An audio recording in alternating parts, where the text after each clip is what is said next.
I have always been fascinated with the connection between our spiritual health and our physical health. A lot of folks in the Western culture don't make the connection between what's going on inside of us to our physical health. And I've always been fascinated in that. Last week I mentioned that having people around us that are encouragers can make us healthier and live longer. Today, I want to add another spiritual physical connection. That is, studies indicate that having a strong sense of purpose also benefits good health and lifelong longevity. Studies show that individuals with a high sense of purpose have a lower risk of developing a stroke, heart attack, or coronary disease. In one study, for instance, Randy Cohen, MD, writes this: "We found a 23% reduction in mortality and a 19% reduction in cardiovascular events among those people who had a strong sense of purpose." Now, bring that to the Bible. We know that from a biblical perspective that God created each of us unique. Just shared it with the children. He didn't create us in a mass production. He created each of us unique and for a purpose. And we're going to be the most fulfilled when we're living out His plans and purpose that He created us for and called us to. Now, Jeremiah's calling in today's text was clear. God called him to be a prophet to the nation of Israel during a time that they were in exile, and it wasn't easy. He had to explain to them that part of the reason they were in exile is that they were worshiping other gods other than the true God. A prophet sometimes had to speak hard things to folks, and they didn't want to listen. Therefore, standing firm, knowing his purpose, standing firm in that purpose was very important for the prophet to hang in there when life got tough. What can we learn about our purpose, about living in God's purpose for us from the prophet Jeremiah, and thus find a healthier spiritual and physical life? Well, firstly, the scripture tells us that before the prophet was born, hear this, before the prophet was born, God had a plan for his life. Verse 4 and 5, "The word of the Lord came to me saying, before I formed you in the womb, I knew you. Before you were born, I set you apart. I appointed you as a prophet to the nations." And that lines up with one of my favorite Psalms about God knowing us and forming us in our mother's womb. Psalm 139 reads, "When I was woven together in the depths of the earth, your eyes saw my unformed body," talking to God. "All the days ordained for me were written in your book, O God, before one of them came to be." So all of us as Christians have a general purpose together. We're called to be in communion with Jesus, to walk that life. We're called to follow his path, his will. We're called to in our vocation and in raising of our children, to exemplify biblical principles, and we're called to witness for Him in word, in deed, in our life. That's our purpose that we have in common as Christians. However, the Lord has made us and gifted each of us uniquely for his purpose. And we are most fulfilled. We are the healthiest. We are at the greatest peace when we're following that path, his calling in our family, in our vocation, in our voluntary service to others. Now, why would this make us happier and healthier? God so wired the universe in such a way that the more we give ourselves away, the more God gives you, and the more blessed and happier we are. That is the way he designed us. Now, the temptation in our fallen nature is to kind of put self at the center of life and live for ourselves, but the Bible tells us we will know true life when Jesus is at the center and we're living for him and for others. One study found that people who engage in more altruism behaviors, like volunteering or donating money, tend to have a greater sense of purpose in their lives. Other research studies show that children and adults who are able to count their blessings are much more likely to try to contribute to the world beyond themselves. And Jesus taught clearly in the Gospels that we find true life when we put him at the center of life rather than our own selves. Thus, part of God's plan for our lives is to mold us and make us in his will, in his plans, his purpose. Now, this purpose will take on different shapes throughout our life, through the different life stages we go through. We may see his purpose taking on different phases, and sometimes his calling will not be easy. But as we seek the Lord, he will show us his plans for us throughout the days of our life. And as we know what his will is, his purpose, why he made us the way we are, to serve others, to serve him, we will be the most fulfilled.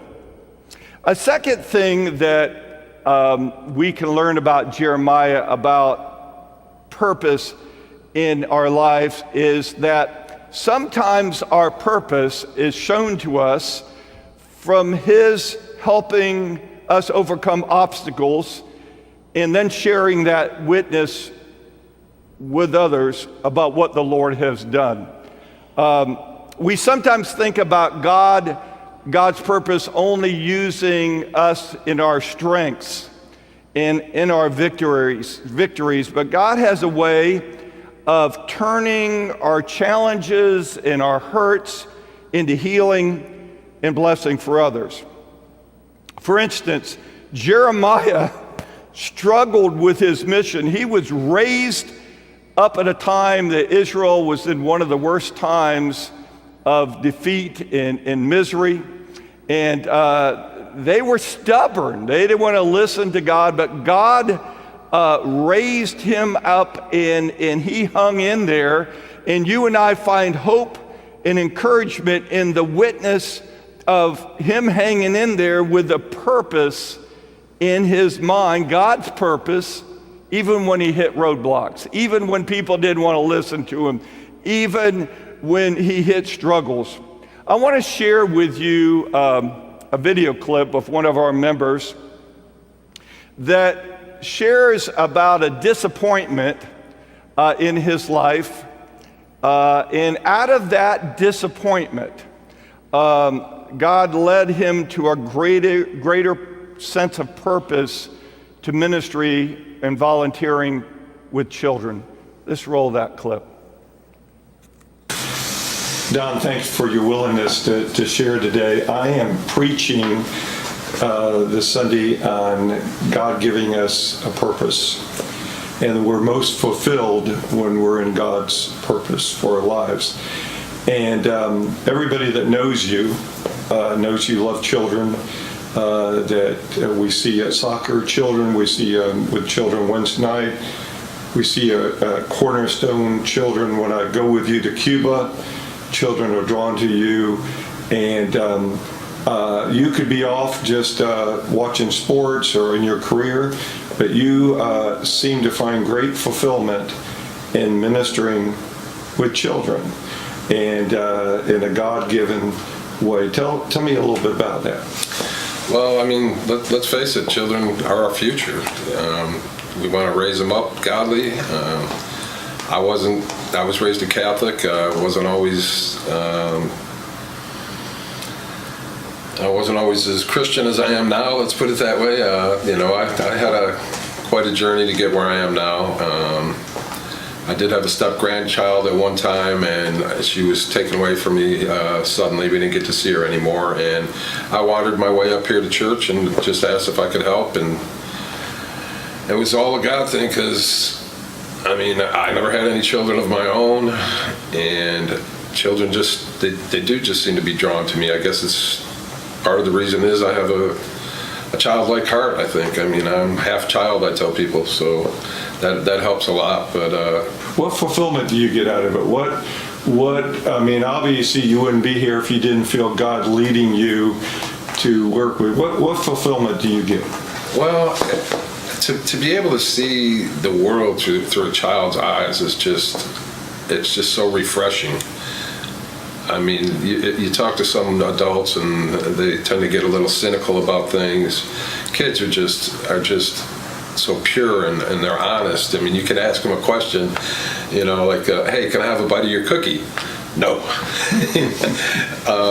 But like I said, they're our future. They keep me young. What do you feel God calling you to bring to those children in those situations?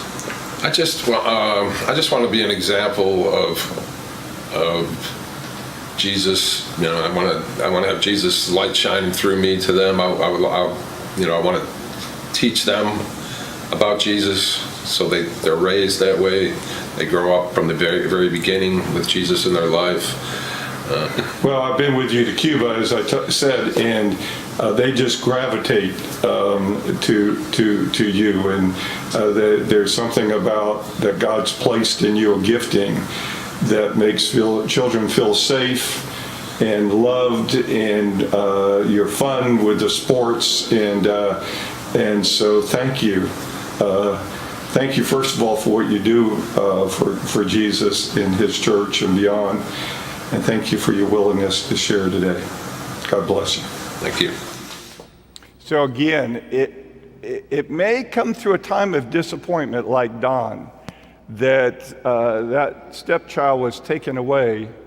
He couldn't see him anymore, and God led out of that disappointment to open the door for ministry to many children. God has given us different gifts and in different purpose, and it may be in times of difficulty in our family or in the community, like Jeremiah. God will raise you up. He will raise people up. You will find that you have a purpose you maybe didn't know. Maybe somebody needs you with compassion. It may mean that you have this supernatural courage rise up inside of you when people are kind of running away. You're called to lead. We're most fulfilled when we know what His purpose is for you uniquely, and you're living that. So I mentioned last week that research studies show that people who surround themselves with a community of encouragers are healthiest. And today I bring you the results that other studies show, that more people that walk in purpose, the more you walk in purpose, the more blessings comes to our health. How do we know when we're at the center of His will, His path of serving? Firstly, two things I want to share. Number one, you will be the most fulfilled. If you're doing what God designed you and made you to do, whether it's in your vocation, whether it's in your family, whether it's in volunteer work, or all the above. When you're doing at the center of God's will, you're going to be the most fulfilled. You'll know that peace. Even when you face challenges, even when it's hard, you'll know, like Jeremiah, God put me here. I'm doing what God's calling me to do, and you will feel that sense of peace. Secondly, to know what purpose God has for you is listen to what other people say about you. Listen to what gifts they recognize in you. Listen to what people say about how you bring encouragement or the blessings that you bring in other people's lives. Or listen to how people say that you're an inspiration in overcoming or persevering or witnessing even when you went through hard times or maybe going through hard times right now. Listen to what people say to you, about you. And in that, you will get some sense of clue of why God made you, what He's called you, what your purpose He has for your life. And in that purpose, you will be most fulfilled, you will be the healthiest, and you will even live longer in knowing purpose.